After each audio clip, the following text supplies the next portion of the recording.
name is David Storm. I'm a master locksmith with over 16 years of practical and technical experience. I've produced this video to facilitate a basic understanding of the anatomy, function, and manipulation of common locking systems.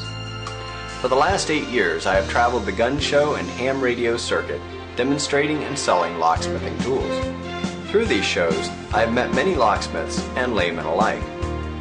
Sometimes a previous customer will approach me and say, "You know, could you show me your demo again, because I'm still having problems picking locks." Instead of doing my demo, however, I have them show me their technique. 9 times out of 10, their raking or lifter technique is perfect, but their tension wrench pressure is too great. At first, I had a hard time teaching the correct pressure in person, but then I had a wonderful idea. I now have the student apply the pressure as I pick the lock. Having felt the correct pressure for so long, I can now gauge the resistance on the pins and instruct the student to either lighten or increase their pressure. I feel tension wrench pressure is the single most important aspect to picking, second only to a good working knowledge of the lock in question. However, no video, book, or manual I have ever watched or read has ever listed the correct pressure needed.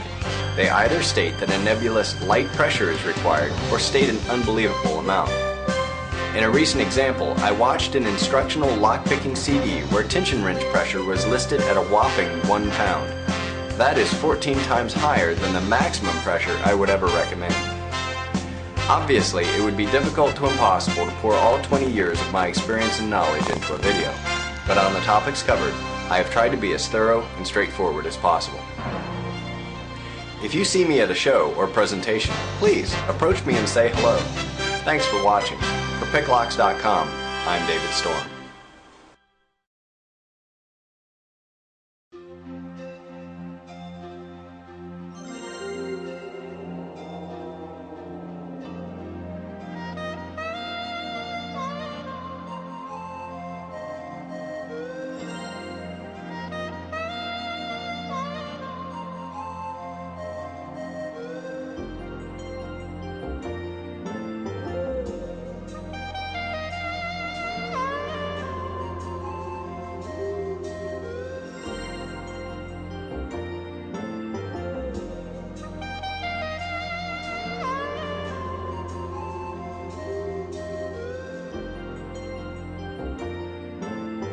To pick any pin, wafer, or disc tumbler lock in a conventional manner, a tension wrench and some form of pick is needed. 2 forces must be present to pick these locks: a rotational torque on the plug to bind and catch the pins on the shear line, and an upward pressure on the pins to raise them to the shear line. To begin picking, insert the short end of the tension wrench into the bottom of the plug as shown. Apply light downward pressure with 1 finger. Using only 1 finger helps resist the urge to lift the tension wrench and reset the pins. Insert the pick, in this case a lifter pick, and raise the pins to the shear line. When all of the pins in the lock have reached the shear line, the plug will turn and the lock will open. Through our cutaway lock, the top springs and pins can be clearly seen, and as the plug is rotated, the bottom chambers and pins are revealed.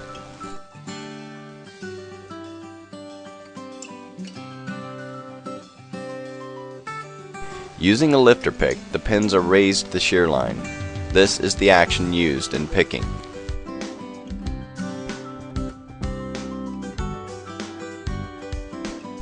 The plug rotates and the pins drop, locking the plug in place.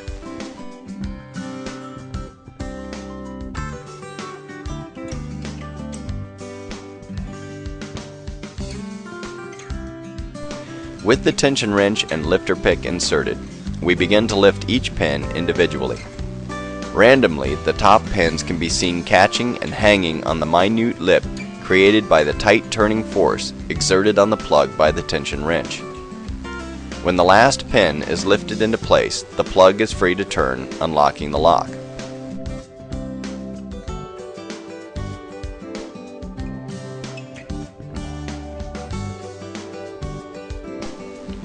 From the front view, we can see the rocking motion of the lifter pick as its tip lifts the pins one by one to the shear line.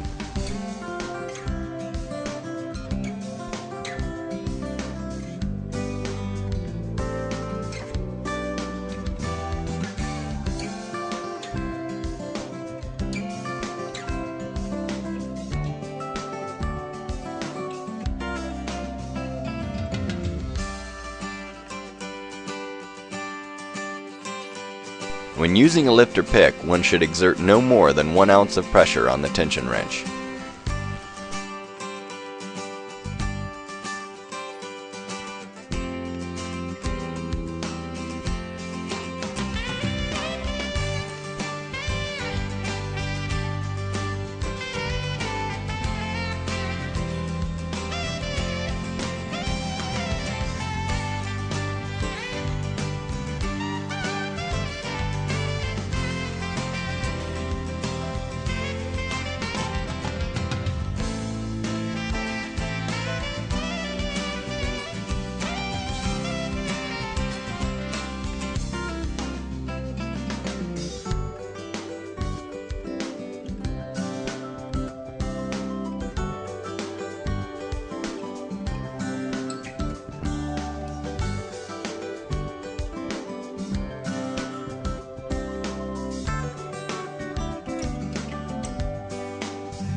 The long rake is used with fast, full strokes in and out, while adding a wrist motion similar to the gesture made with the forefinger for "come here." The numerous small ridges on the pick cause a rapid vibration in the pins similar to that created by the electric pick.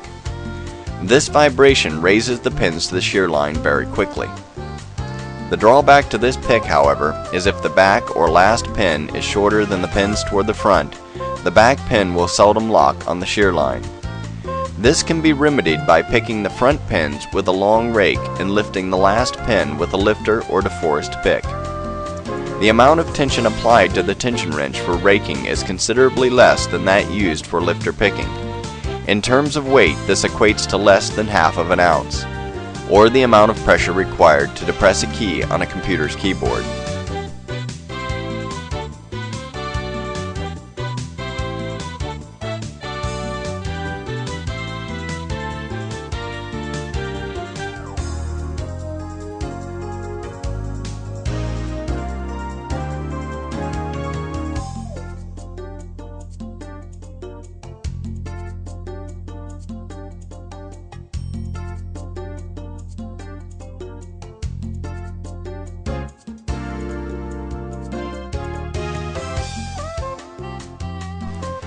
The W rake is my favorite pick. I use this pick about 80% of the time. The main exception is locks with restrictive wards or tiny keyways. This rake has the exact same oscillating motion and tension wrench pressure as the long rake. The strong feature of this pick resides in the deep center groove, allowing for a higher vibrational peak, eliminating the need for a lifter pick when short back pins are encountered.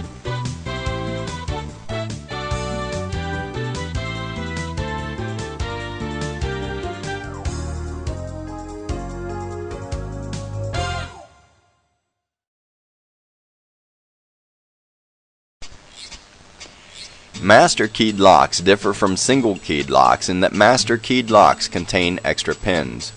This allows for a variety of selected keys with differing cuts to work in the same lock. The downside to master keying is an increase in the number of breakpoints available at the shear line. Since our master keyed demo lock has an extra row of pins, the lock is much easier to pick than the previous single keyed lock. Because the lock has no way of distinguishing between a master, submaster, or standard key and the lockpick, every possible combination is available to anyone manipulating the lock. As we can see in what follows, the lock seldom repeats its pattern in the picking process. Yet, no matter what combination is found, the pins still allow the plug to turn, thus opening the lock.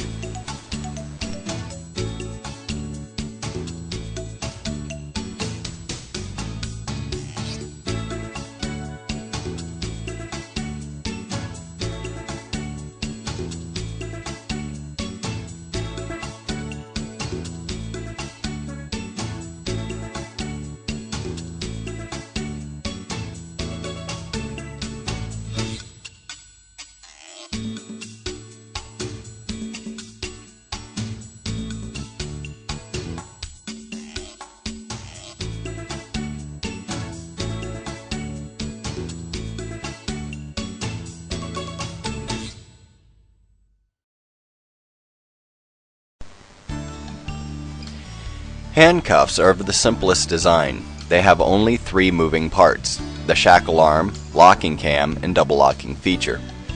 If the double locking feature is in the open position, any straight, thin object can be inserted through the keyhole, catching the locking cam and driving it down. This frees the shackle arm and opens the cuff. The lifter pick, if available, is perfectly suited to picking handcuffs. The ease of picking handcuffs relies heavily on how the handcuffs are placed on the subject. The easiest is with the keyhole facing away from the body, as seen here.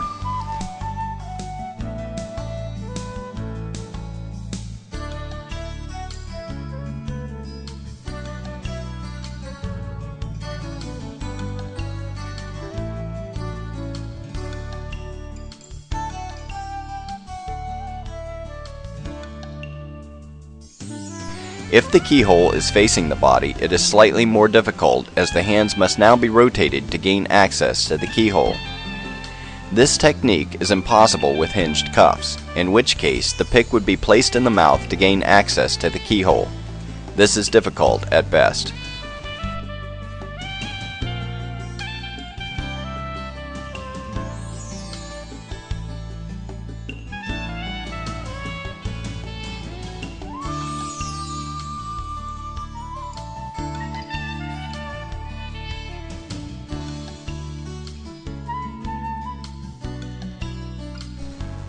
The greatest scenario is when only one hand is shackled, as this allows for an immediate free hand.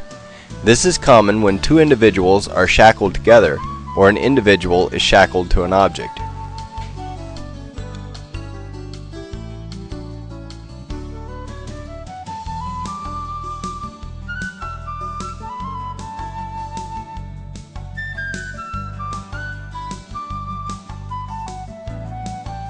When the double locking feature is on, a bar on the bottom of the cuff slides sideways, preventing the locking cam from moving down. This inhibits standard picking, shimming, and further tightening of the shackle arm. To apply the double locking feature on most cuffs, a pin on the side of the lock is depressed, sliding the bar into place. To disengage the double locking feature, it is necessary to slide the locking bar away from the keyhole. This can be accomplished by using a lifter pick, bobby pin, or other suitable thin item.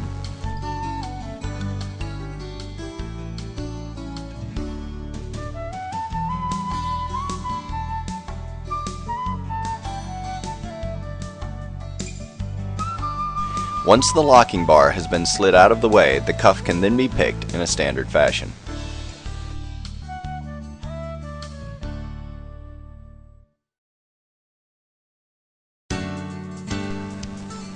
When picking double-sided locks, such as this GM car door lock, it is necessary to pick both sides of the keyway.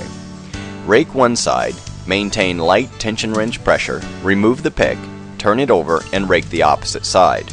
Repeat the process until the lock opens.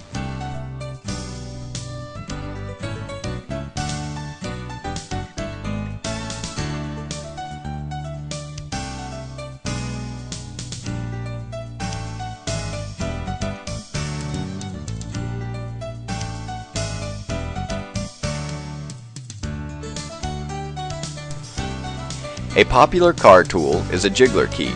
This example was improvised by cutting a key blank with only one forecut on both sides at the tip of the key.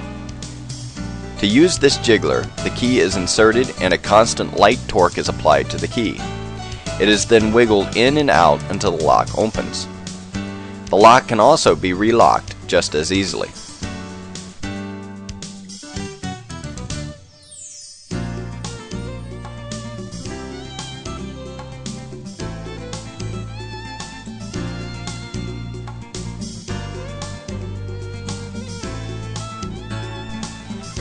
The commercially available jiggler keys, seen here, are far superior due to their complex design and edge variety. These will open most double and single-sided car doors in seconds. The technique for the improvised and commercial jiggler remains the same.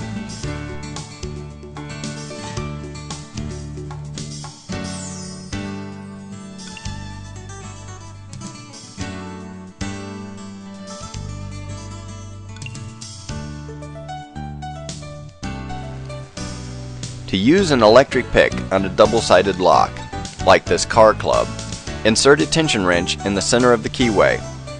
Insert the pick on either side and vibrate the pins. Insert the pick on the opposite side and repeat until the lock opens.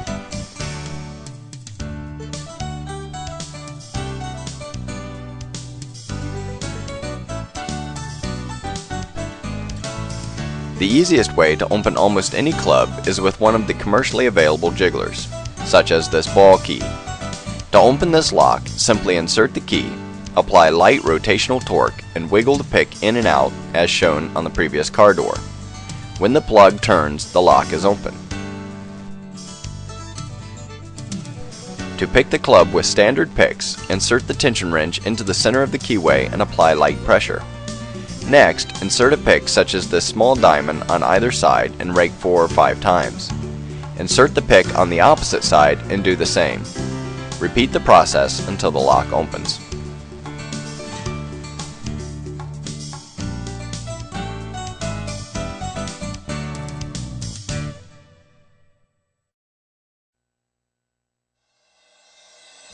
To prepare a blank for impressioning, clamp the head in vice grips and run a pippin file along the blade to erase any previous markings. Insert the blank into the lock, apply rotational torque and bind the pins. Wiggle the blank up and down. Lightly file the resulting marks like so.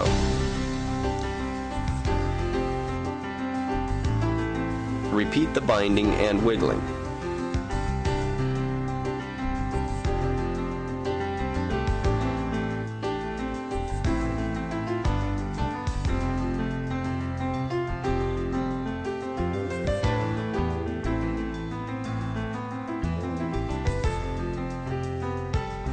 The object to impressioning is to continue filing and marking until the marks cease and the lock opens. Because the pins are bound, only the pins not on the shear line create marks, which at first will be all of them. As the file cuts the blank deeper and deeper, some pins will reach the shear line, no longer bind, and no longer produce marks. When all of the pins reach the shear line, the lock will open and the key will be finished.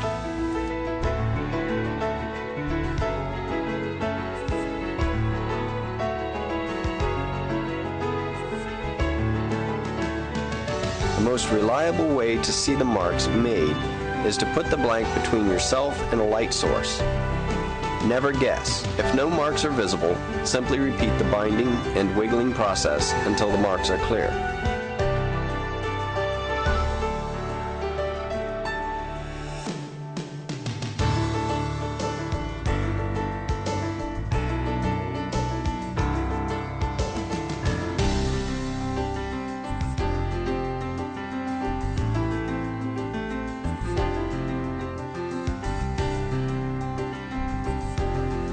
It is important to be patient and resist the urge to cut corners. Impressioning can take upwards of 10 minutes even when performed by experienced locksmiths.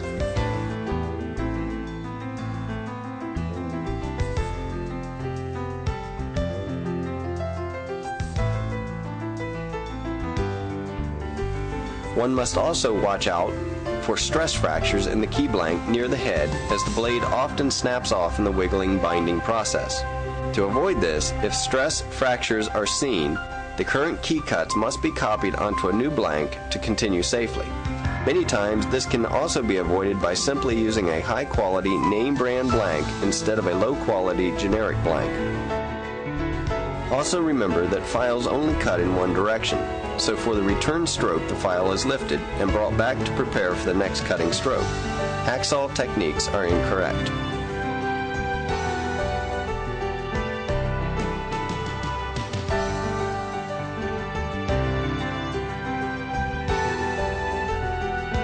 If the key blank has difficulty entering or exiting the lock, it may be necessary to smooth the peaks of the cut by running the pippin file across them 2 or 3 times.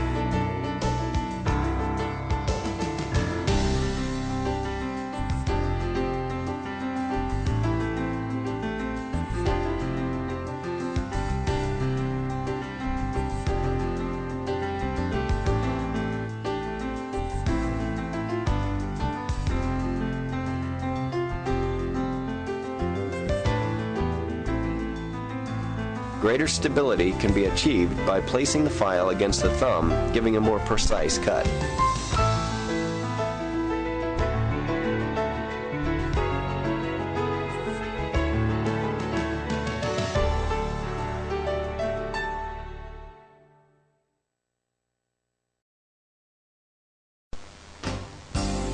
Warded locks are the oldest locks still in use and are found in all parts of the world. Most of these locks have 3 wards. Pass keys or warded master keys are cut to bypass these wards. The broad tip of the key spreads the spring locking bar, which resembles a bobby pin. If the lock has 2 locking bars, a double-tipped key is required.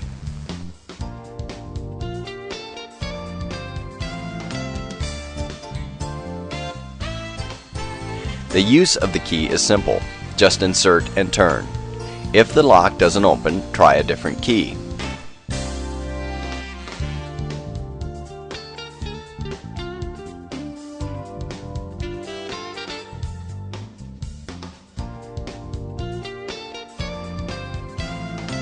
"100% of all warded padlocks can be opened using only 5 pass keys, regardless of the make or model."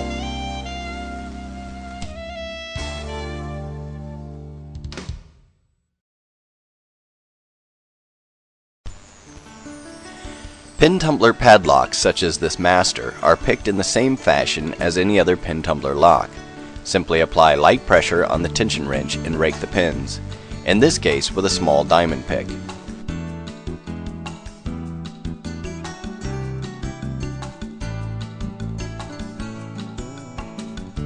When the plug turns, rotate it fully and the shackle will pop open.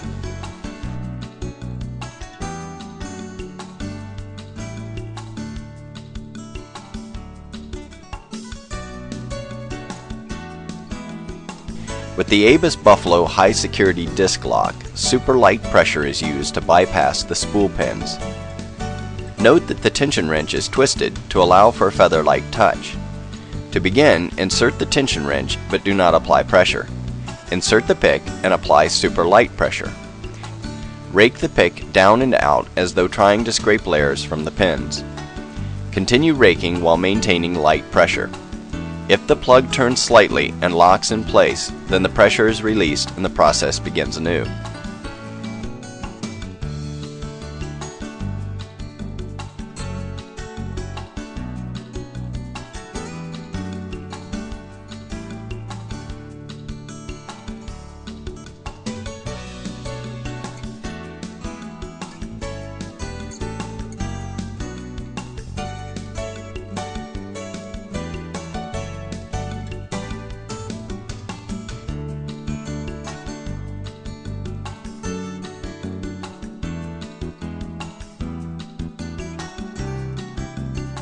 Let's see that once more.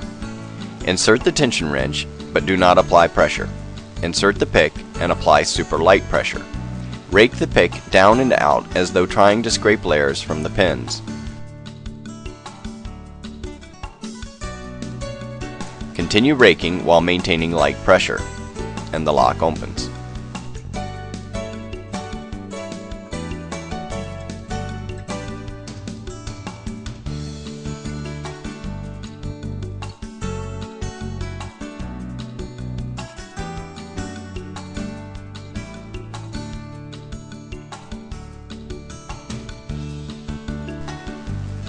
American brand padlocks are so difficult to open, many locksmiths believe they are impossible.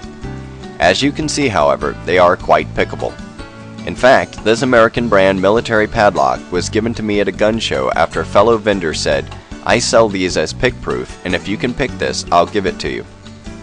After I picked it and 3 others, he changed his sign from pick-proof to pick-resistant.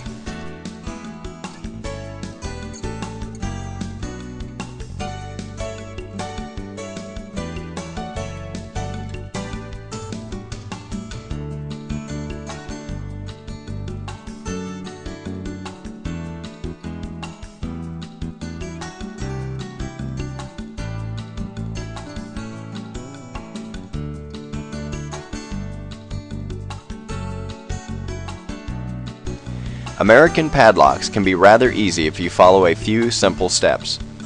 First, use a very small tension wrench, such as this one made from a lady's bobby pin. Place it in the top of the keyway instead of the traditional bottom.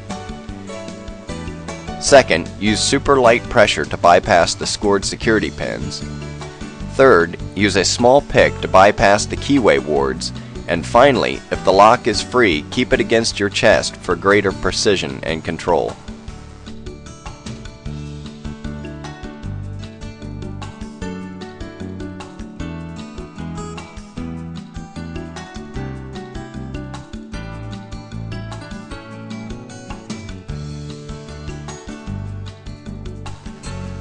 The exact same technique is used on this medium security rekeyable master brand padlock. Here, I'm using a standard size tension wrench and keeping it from popping out by applying support with my left index finger.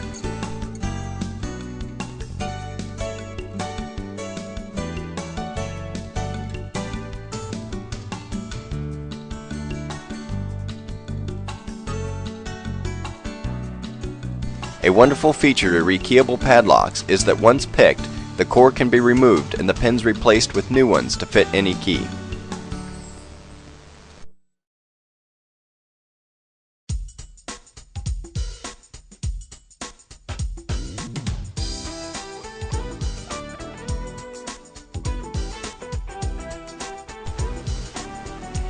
Have you ever spent 5 minutes picking a lock only to find you were turning in the wrong direction? Well, if you have a plug spinner, not only will it be no problem, it may even be wise to purposely do so. To use the plug spinner, cock the tip in the direction the lock was picked, in this case, clockwise. Insert the tip and depress the back button. The plug will be spun in the opposite direction so fast that the pins don't have time to drop back into their chambers. This solves the problem in a quick and efficient manner.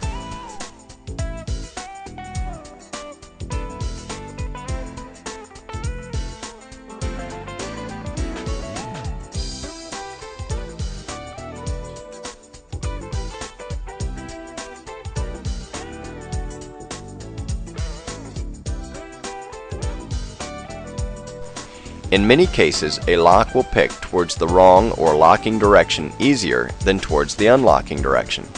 In these cases, if a plug spinner is available, the locksmith can pick the lock quickly and easily in the locking direction and use the spinner to flip the plug back, thus opening the lock.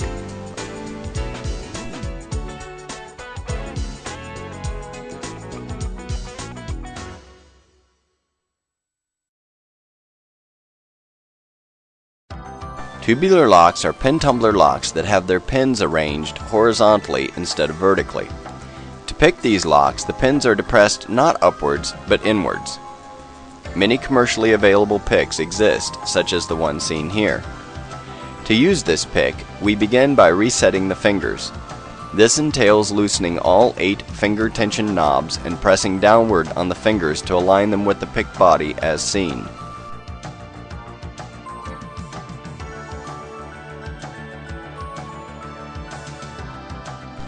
Now align the static tension finger with the lock's plug slot and insert the pick.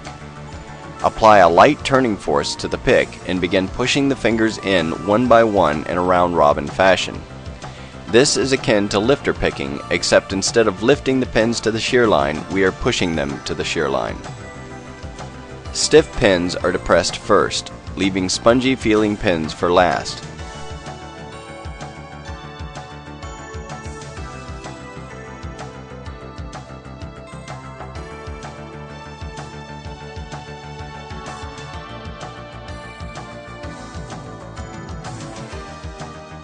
Eventually, as more pins pick, they will all stiffen, reach the shear line, and open the lock. Once the lock is open, the tensioning knobs are immediately tightened. This locks the fingers in place, retaining the current pin depths. At this point, we have a temporary key until the fingers are reset. If only one tubular lock needs to be opened, it is quicker, easier, and cheaper to drill and replace it. However, if one owns 30 vending machines, then this method is far superior.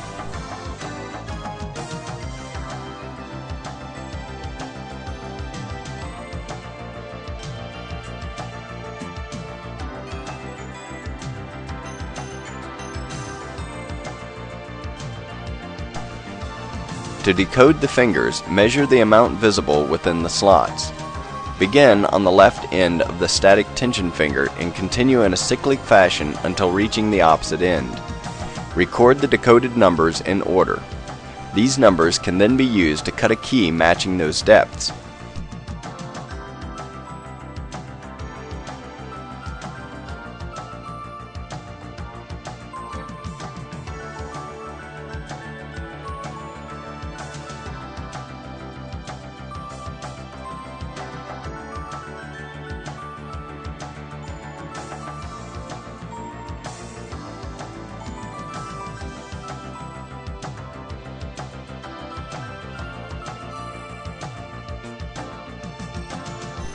In a pinch, the pick itself can be used as a temporary key until a replacement is procured.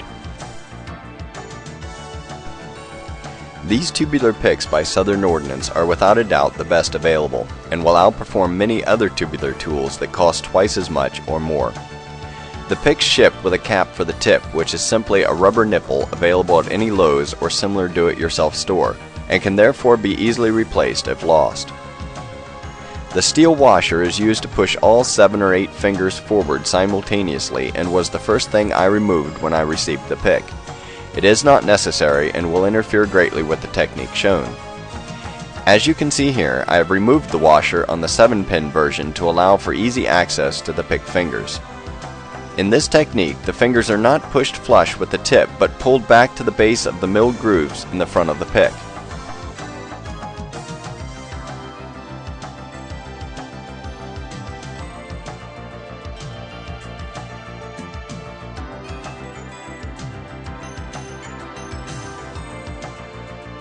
Here we can see a close-up of the set screw that is loosened to remove the washer from the pick's body.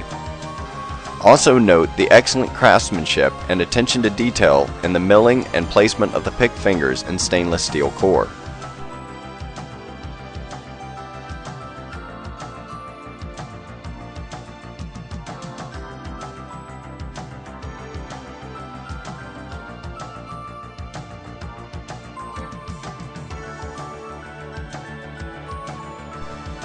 The knurled locking knob locks all 7 fingers in place simultaneously, unlike the previous pick, which was independent and time-consuming.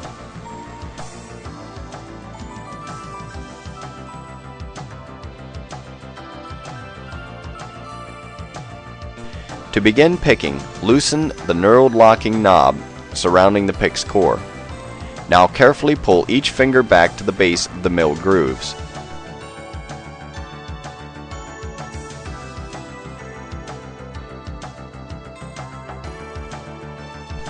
Insert the pick, making sure to align the static tension finger with the lock's plug slot and rotate gently to seat the pick against the back of the lock. While applying a light turning force to the pick handle, begin pushing the fingers of the pick in one at a time in a round-robin fashion. Switch hands, being careful not to release pressure on the pick. Transfer the pressure smoothly between hands and continue picking. When the lock picks, tighten the knurled lock knob. You now have a temporary key until the fingers are reset.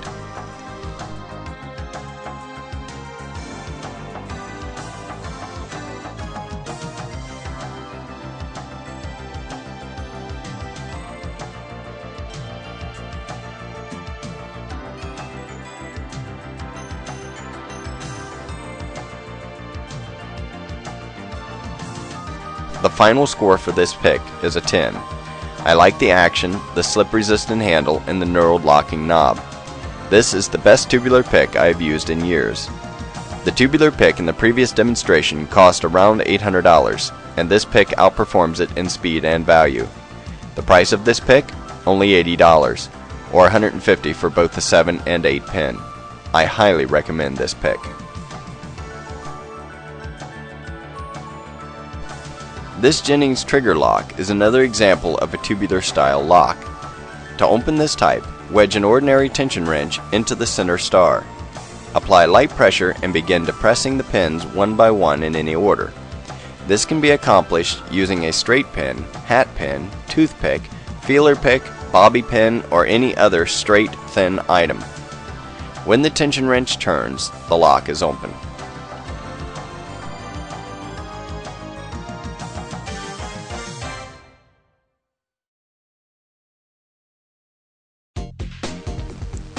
Starting from left to right are three examples of pick-resistant pins: the spool pin, the floating core pins, and the mushroom pin. These pins foil the picking process by wedging sideways in the lock before reaching the shear line. Here we can see the pins in the second and fourth chambers are spool pins. During the lifter picking session, the three standard top pins will reach the shear line and pick. This, however, allows the plug to rotate the shear line into the cavity of the two spool pins, locking them in place and impeding any further picking.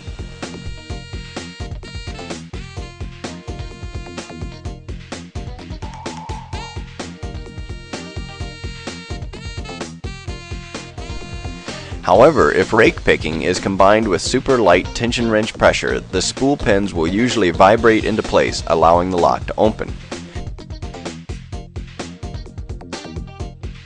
Therefore, lifter picking is not the most efficient means for bypassing spool pins and should be avoided if spool pins are detected.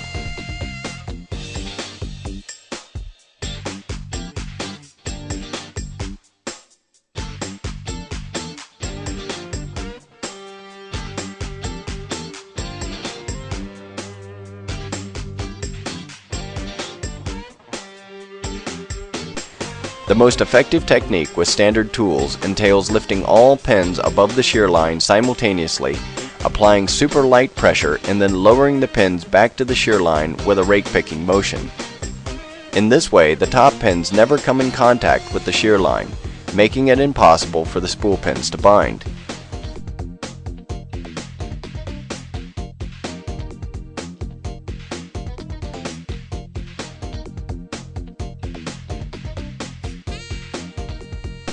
To detect the presence of spool or mushroom pins, watch for a slight plug movement followed by a binding or locking of the pins.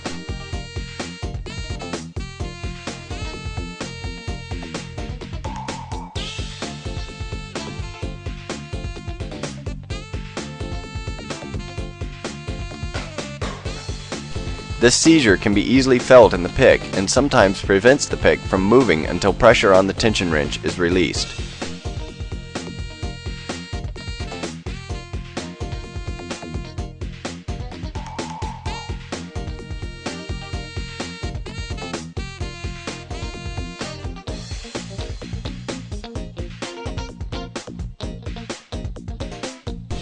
The plug movement is similar to the release felt when the lock picks normally. The lock will not open, however, and the tension wrench will often need to be lifted in the opposite direction to fully reset the pins in order to continue picking.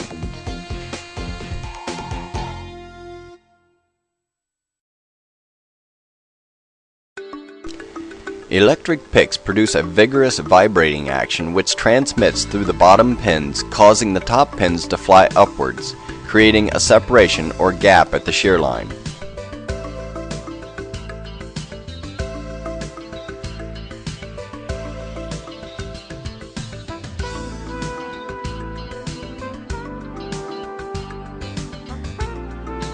As seen here, a slight rocking motion can be used to facilitate the picking process. Electric picks can often open even high security locks with mushroom and spool pins in seconds.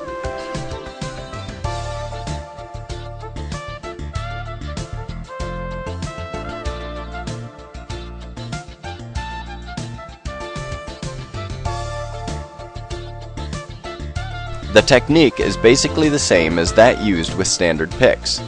The tension wrench is inserted into the bottom of the plug's keyway and light to super light pressure is applied. The vibrating needle is then inserted into the keyway and activated. A slight tilting motion is then used to ensure the needle contacts each pin. Within seconds, most residential grade locks will open.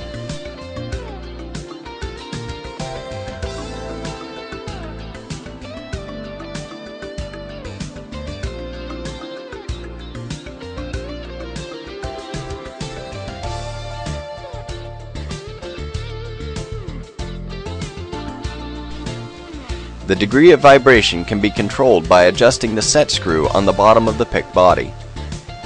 Tightening the screw reduces the torque, while loosening the screw increases it.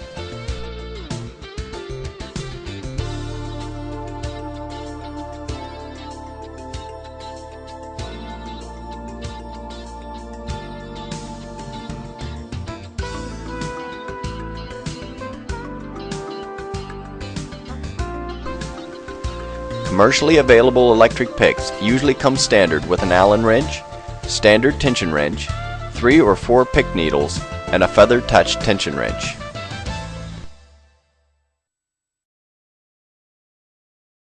For this project, you will need a pick needle, a pair of electric scissors, a knife, needle nose pliers, and a screwdriver. Using the knife, notch the base of the static, non-moving jaw. Grip the base of the static jaw and lever upwards. The notch will allow it to tear cleanly from the body. Now remove the screw and blade from the remaining jaw. Save the screw and discard the blade. Using the pliers, snap off the tip. Insert the pick needle and replace the screw to lock it in place. The result is an inexpensive, improvised electric pick that will open most residential-grade pen tumbler locks.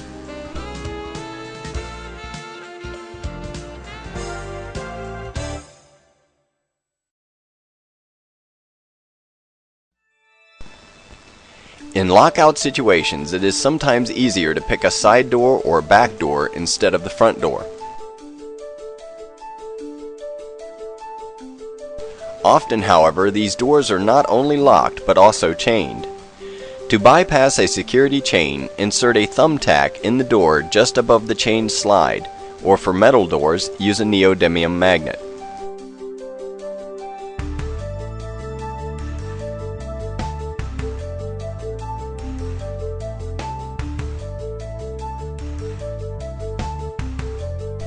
With the anchor firmly in place, stretch a rubber band between the chain's head and the anchor.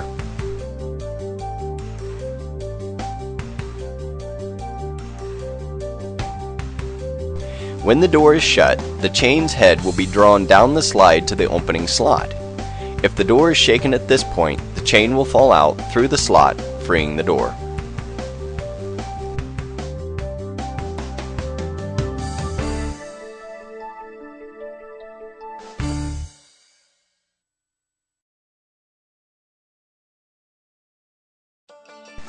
For hotel security latches, this piece of A-shaped, heavy-gauged wire works wonders. Open the door as far as the latch will permit, and insert the tool through the crack provided. Rotate the tip towards the door past the latch. Close the door, and simultaneously rotate the tip away from the door, flipping the latch and opening the door. To relock the door, simply reverse the procedure.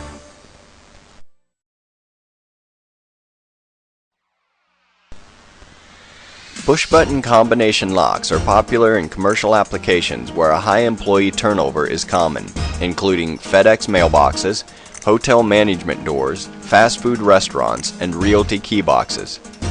Many forms of these locks exist, and in some, a fatal flaw in their security allows one to apply pressure to the release lever at the top of the lock, and by lightly tapping the buttons discern which ones need to be depressed in order to open the lock. The effect is simple. The buttons that are springy are ignored, and the buttons that are tight, hard, or bound are depressed. When a button is found, release pressure on the central release lever, depress the discovered button, reapply pressure to the lever, and continue until the full combination is set. Number 1 is hard. 2, 3, and 4 are spongy. 5 is hard. 6 is spongy. 7 is hard. 8 is spongy. 9 is hard. And the lock is open.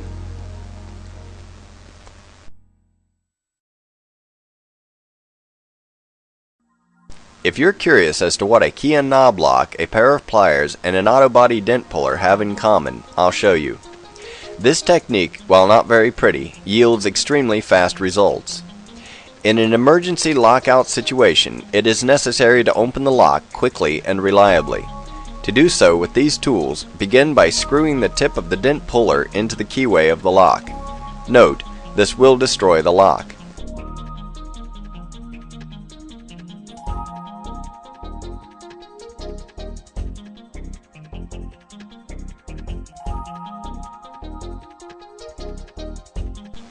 Make sure the tip is screwed tightly into the plug.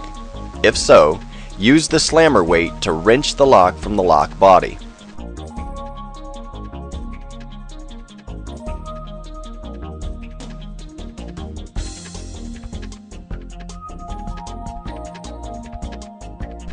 Now, using the pliers, grip the spindle inside the knob body and turn to unlock the lock.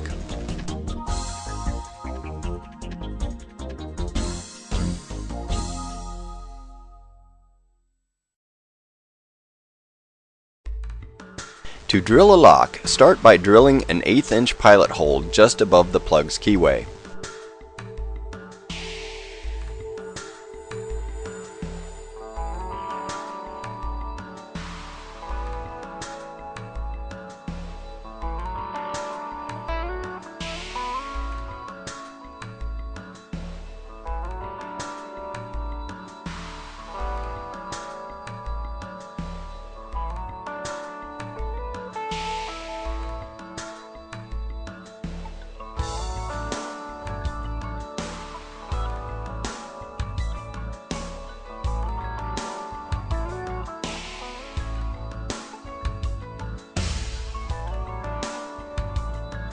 Follow through with a 1/4 inch or larger bit.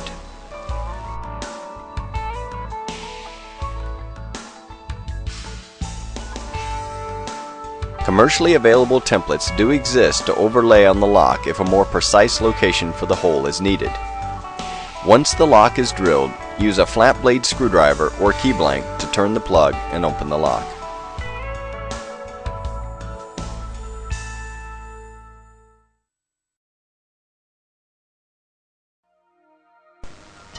Padlock shims are thin, curved pieces of metal capable of sliding down the shackle into the lock, separating the shackle latch and the spring-loaded bolt, thus opening the lock.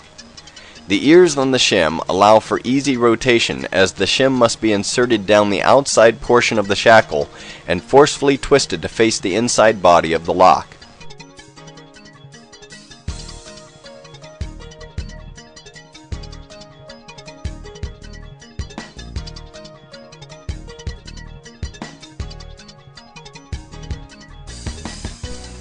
If the padlock has dual latching bolts like this master, then an additional shim is added on the opposite side. At this point, the lock will often pop open on its own. If not, tug lightly on the shackle.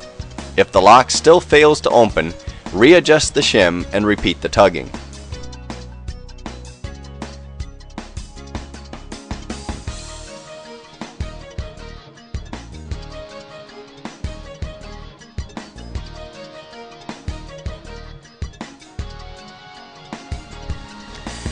Padlock shims are an infallible way to open spring-loaded latching padlocks. They will not, however, open ball-bearing padlocks such as American and multi-lock.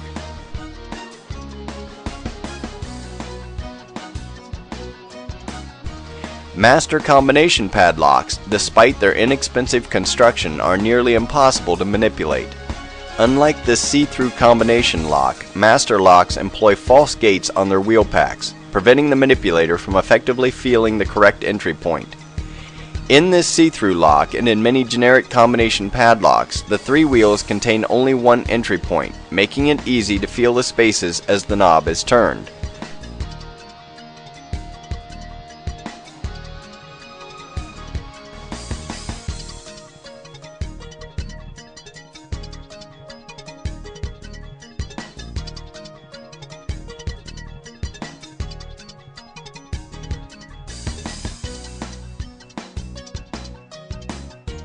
Although difficult to manipulate, most master combination padlocks are susceptible to shimming.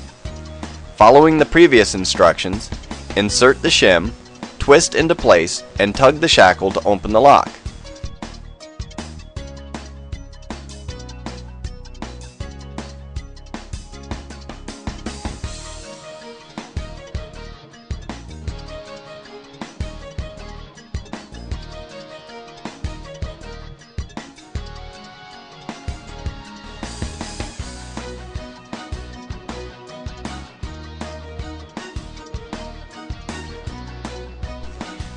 To my knowledge, Master has never made a combination lock with dual latching spring bolts, so only one shim will ever be needed for this type of padlock. Master does, however, make a high security combination padlock which utilizes a ball bearing latching system, thereby defeating the use of padlock shims.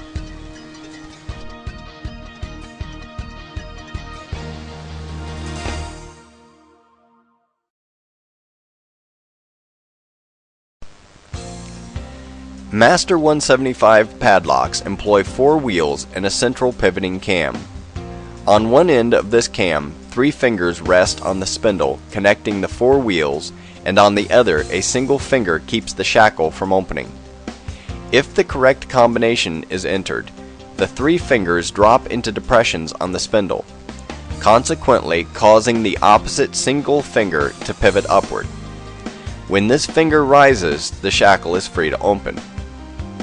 The old way to bypass the 175 uses a piece of shim stock cut to resemble a knife.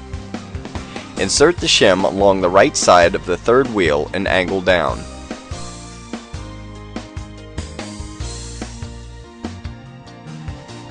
While the shackle is depressed and held to release pressure on the pivoting cam, grip the shim firmly and pull down. Release the shackle and the lock opens. This works because the shim forces the pivoting cam upwards, lifting the single finger and freeing the shackle.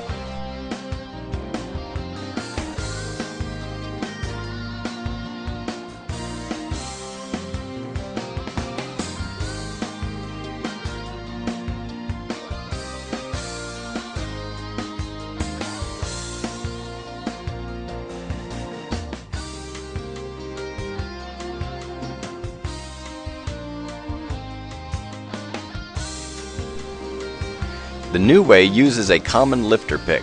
To begin, depress and hold the shackle. Now insert the pick along the top of any wheel. Pivot the handle sideways. This will cause the tip to hook one of the 3 cam fingers, driving it down, causing the opposing single finger to rise. Release the shackle and the lock opens. Often the pick will follow the track so well only the forefinger is needed to pivot the pick and open the lock.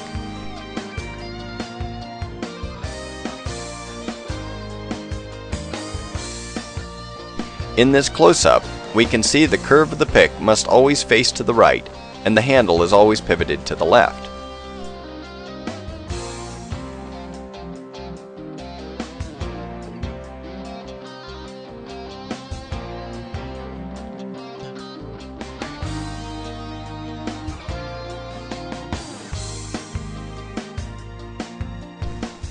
Once again, depress and hold the shackle. Insert the pick along the top of the 1st, 2nd, or 3rd wheel. Pivot the pick left and release the shackle.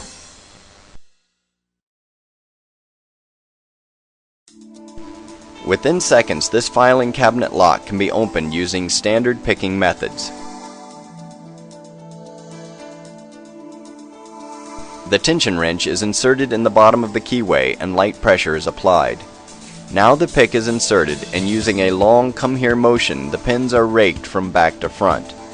Note that as the plug turns, the brass locking cam at the top of the lock is drawn downward, releasing the body of the lock.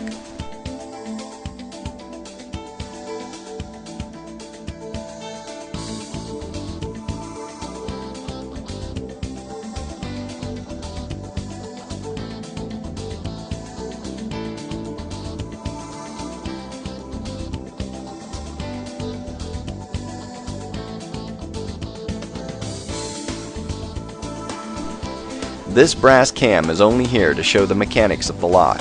On an actual cabinet, the lock face would be flush with the cabinet body. To bypass this lock, a straight pick is used to reach in, drive the brass cam down, and open the lock.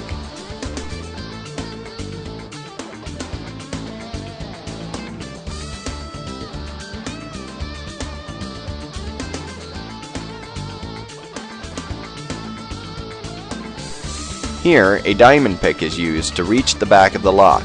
It levers against the top, driving the cam down and releasing the lock's body.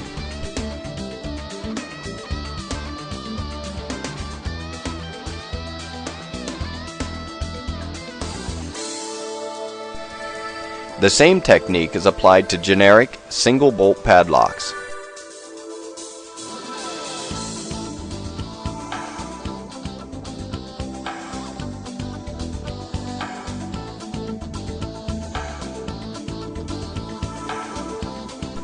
A modified diamond pick, shown here, is shoved into the back bolt and the bolt is levered away from the shackle and into the center of the lock. This frees the shackle and opens the lock.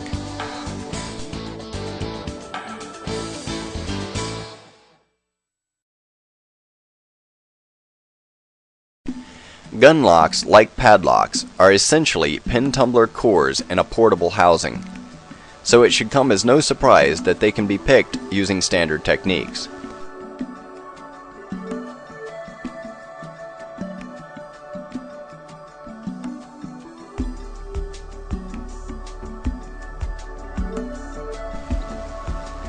As a side note, to show the durability of the Southord stainless steel picks, I've put a 90-degree bend in the center. This would most certainly snap the old clock spring steel tools.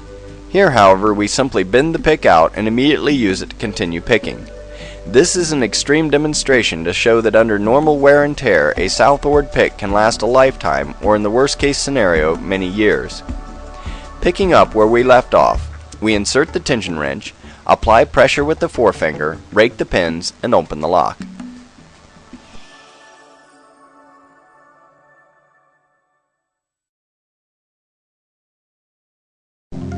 Snap picks, or pick guns as they are often called, transmit their snapping energy through the bottom pins, causing the top pins to fly upward. This creates a gap at the shear line. A light tapping is used on the tension wrench instead of the usual constant pressure. This, combined with the flicking motion of the pick needle, will open most locks, including those deemed high security. In this portion of the video, we'll explore some unorthodox ideas like this one, using an auto jiggler to open a key and knob lock. The only prerequisite is that the jiggler fit into the keyway. If so, a standard jiggler technique is used. Apply and maintain turning force and jiggle the key in and out without coming completely out of the keyway.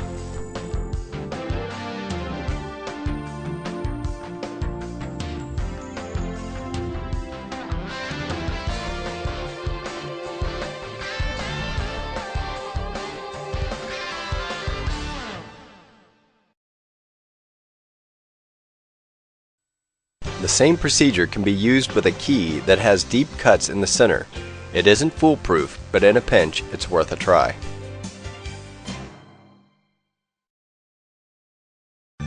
This is a quick-set key and knob style lock.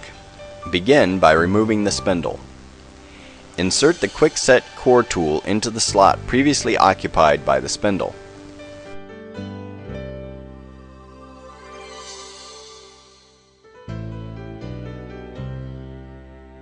Tap the tool sharply with a mallet. This will dislodge the lock from the knob body. The concave tip contracts the spring steel retainer clips, exerting outward pressure, forcing the lock from the knob. Obviously, if one does not have access to the required quick-set core tool, any similar piece of metal with a concave tip can be used.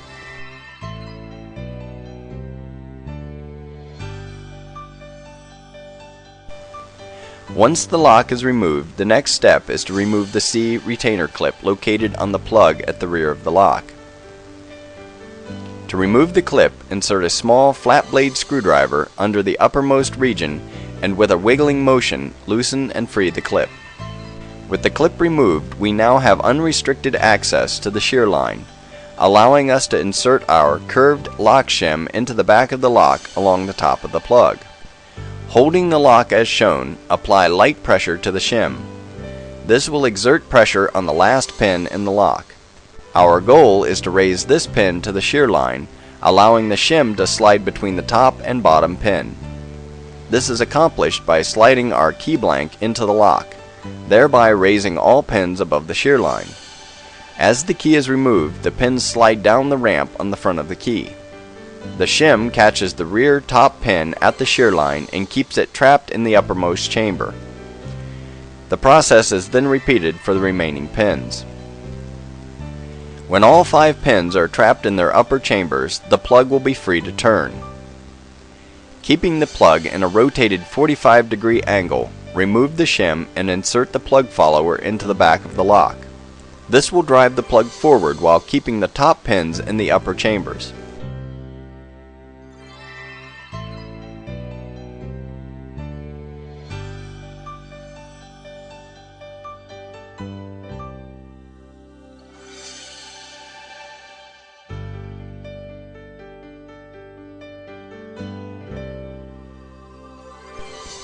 We now have the core plug with the bottom pins in their corresponding chambers.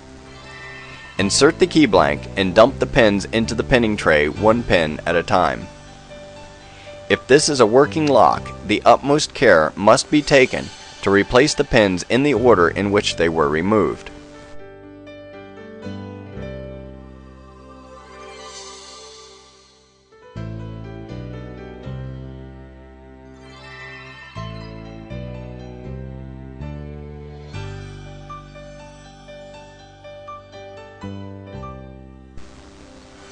We will now remove the top chamber retainer clip, revealing the springs and top pins. To remove this retainer, insert the small flat blade screwdriver under the clip and angle upward.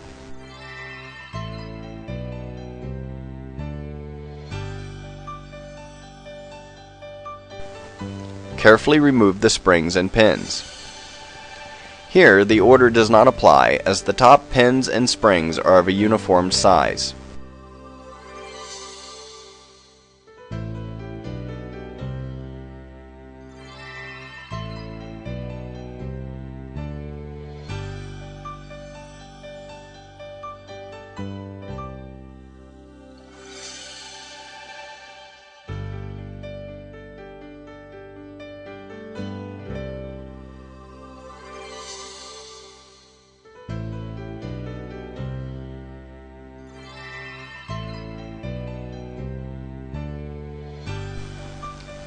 Using a pair of notched tweezers, replace the top pins in any order.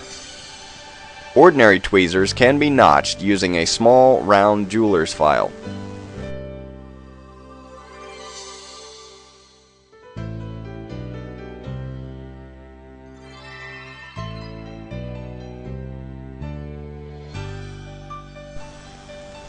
Now replace the springs again in any order.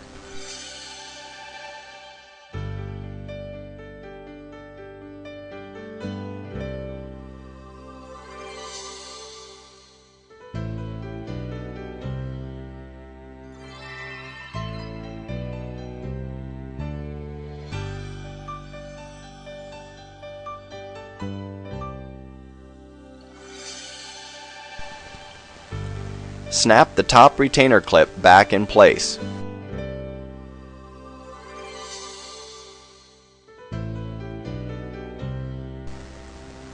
Remove the key blank and replace the bottom pins in the order in which they were removed. If you wish to key the lock to a different key, a pinning kit will be necessary. A pinning kit services several brands such as Corbin, Dexter, Ilco, Russwin, Lockwood, National, Kwikset, Sargent, and Schlag.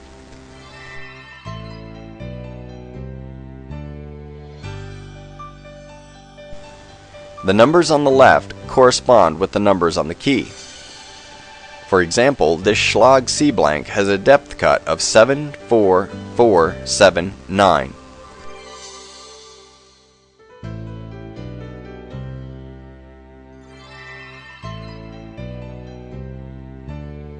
To match these cuts, start with the 9. Cross-reference the 9, which gives us 300B. B stands for bottom. Find the corresponding pin in the pin tray and insert it in the last plug chamber. Next is 7, which is 270B. Find the pin and insert it in the second to last chamber.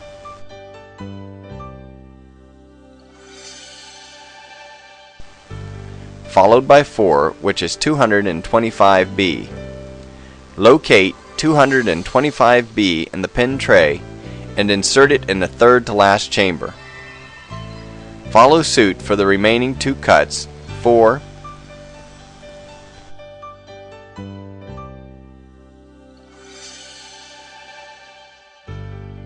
and 7.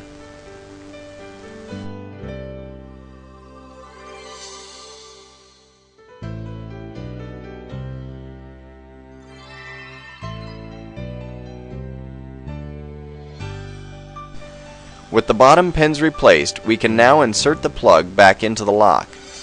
To do so, we angle the plug 45 degrees to the top pins, then simply push the plug in through the front, driving the plug follower out the back.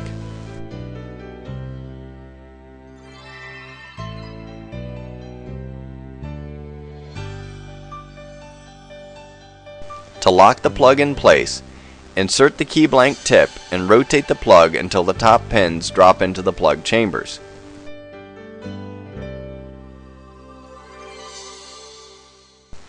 Replace the C-clip.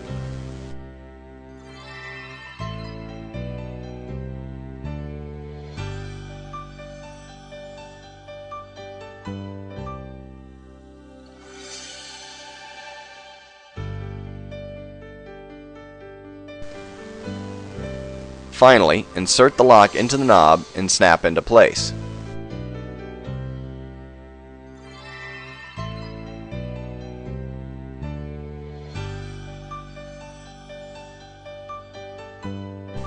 Another way to replace top pins and springs is to put them in through the plug cavity.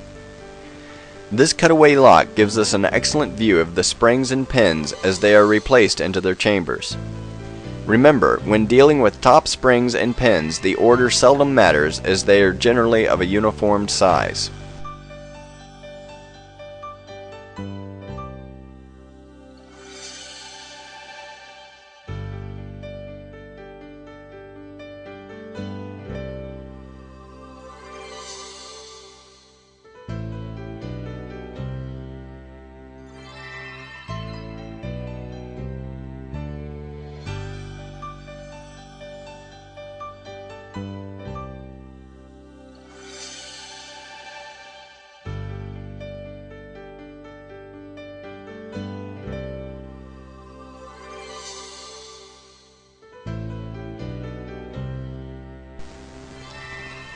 Once the springs are in place, the plug follower is inserted and used to hold the top pins and springs in their chambers. The pins are deposited one by one and the plug follower is slid along behind them. In a situation where a commercial plug follower is unavailable, a wooden dowel rod with the right diameter serves as a wonderful substitute.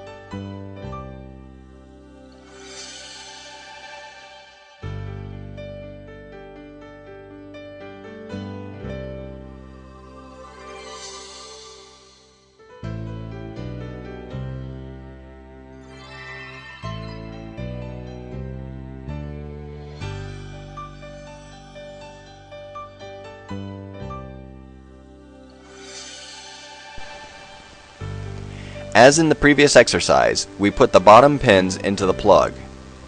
When inserting bottom pins into plug chambers, it is important to place them tapered in first.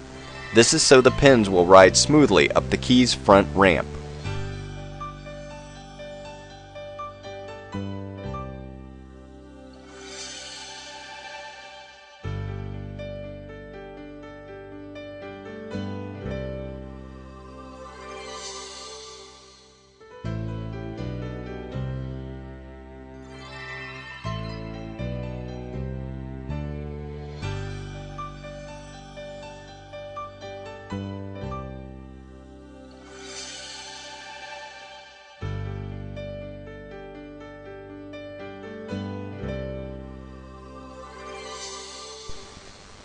With the plug at a 45-degree angle, we push it into the lock's body, driving the plug follower before it.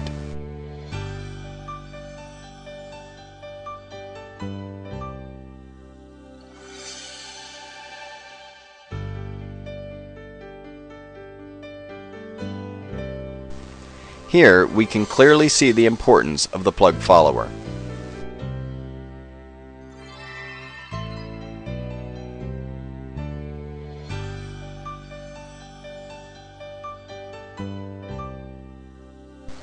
Using a tension wrench or key blank tip, rotate the plug until the top pins drop into their plug chambers, locking the lock.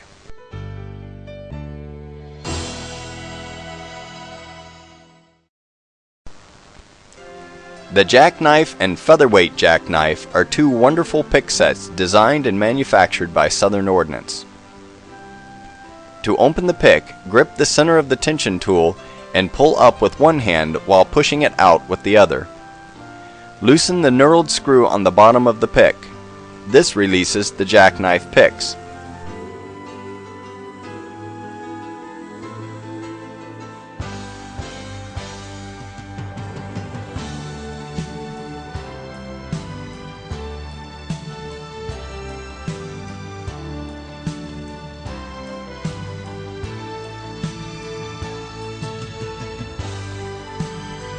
Select the pick and lay it out flat. Tighten the knurled screw to lock the chosen pick in place.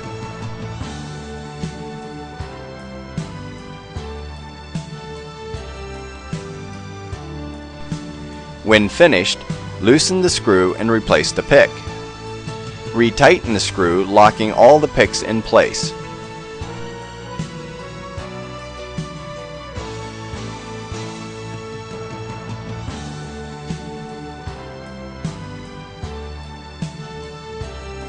Insert the tension wrench into the hole in the back of the jackknife body and push down on the center of the tension tool while pressing in with the opposing hand.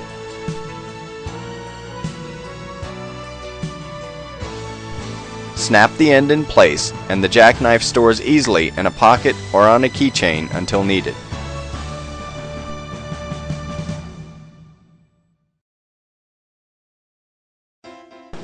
For many years, this Schlage wafer disc lock was thought to be unpickable, and although it is difficult to pick using conventional pin tumbler tools, if one has a Schlage wafer disc pick seen here, it can be opened quickly and efficiently.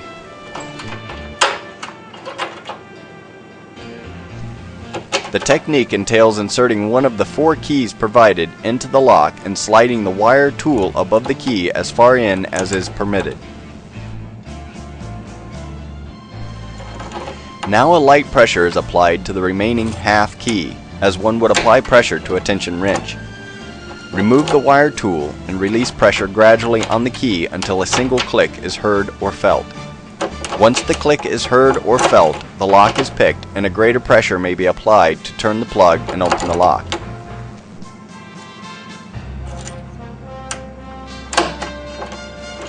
If multiple clicks are heard, or if the lock refuses to open, simply repeat the process until the lock opens.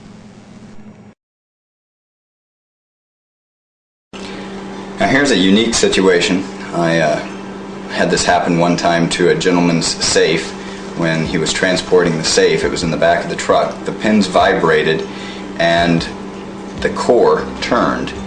So now we have a problem because we have this piece right here on this key that will not allow. It's supposed to go into one of these 3 areas on the lock, but it can't now because the post is centered between one of these 2 inlets, and it's stuck. It's locked down in one of these positions. So now the key will not go in because of this little nub that's sticking out on the key. So the way around that, it seems very obvious, but it may not be to some people, is to file this nub off. It's not important in the actual working of the lock. So what I've done here is filed off this nub. So now there is no nub sticking up from there, as you can see. I insert it in the lock. It goes in now because there's no reason it shouldn't. And I turn the lock to a locked position, at which point the regular key that has the little nub on the top can now be inserted and it's restored to working condition.